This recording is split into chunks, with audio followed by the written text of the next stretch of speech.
করেছে। তখন রাজা শান্ত মনে শুনে গেছে, শুনে অপেক্ষা করছে আর শাস্ত্র ভগবত প্রসঙ্গ শুনছে। আর একটু পরে বলছেন যে আপনার রন্ধনশালা বশীভূত হয়ে গেছে, এখন আগুন রাজপ্রসাদের দিকে এগোচ্ছে। আপনার যে যে রত্নকোষ রয়েছে, যে রাজ্যের সব রত্ন যেখানে জমা রয়েছে ওদিকে। তিনি আবার এরকম শুনে নিশ্চুপভাবে বসে রয়েছে। তারপরে খবর দিয়েছে, তারপর বলছে যে আপনার রত্নাগার পুড়ে গেছে, এখন আপনার যে সভাগৃহ এবং নিজ কক্ষ ওদিকে আগুন ধাবিত হয়েছে। একটু পরে খবর আসলো ওইটাও পুরে ভস্মীভূত হয়ে গেছে। তারপর আরেকটু পরে এইভাবে খবর আসলো, তিনি বসে রয়েছেন স্থির শান্তভাবে। তার একটু পরেই খবর আসলো যে রাজপ্রাসাদ সম্পূর্ণ দাহ হয়ে গেছে, আগুন এদিকে আসতে শুরু করেছে। এদিকে আস্তে আস্তে এখন যে বেড়াটা একটা দিয়েছিল না দিয়ে ওখানেই আগুনটা এসছে কাছাকাছি।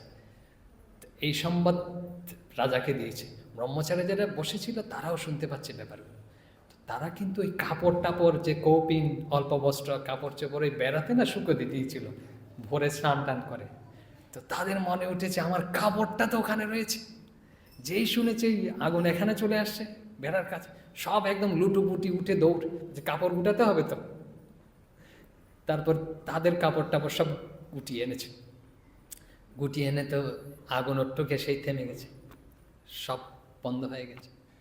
তখন ব্যাসদেব এখন বলছেন, বুঝতে পেরেছেন কি বলছেন, যে শিষ্যদের তোমরা দেখো একটা কৌপিনের মায়া ত্যাগ করতে পারছ না, আর এই যে মহারাজ বসে রয়েছে তার বিন্দুমাত্র ভ্রুক্ষেপ নেই, তার সম্পূর্ণ রাজ্য প্রাসাদ ভস্মীভূত হয়ে গেছে, তিনি ভগবানে মন নিবিষ্ট করে রয়েছে।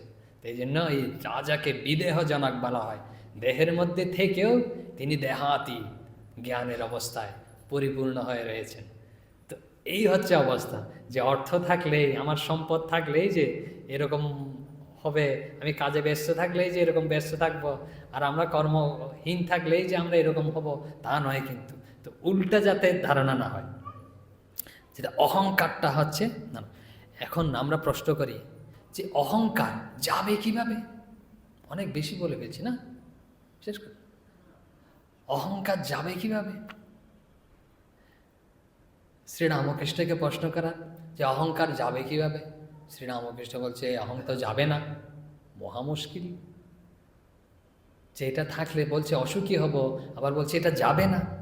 আপনারা জানেন, একটু মনে করিয়ে দিই যে কিভাবে হবে। শ্রীরামকৃষ্ণ একটা অসাধারণ উপমা ব্যবহার করেছেন। যে অশ্বত্থ গাছে ফিকরি দেখেছ?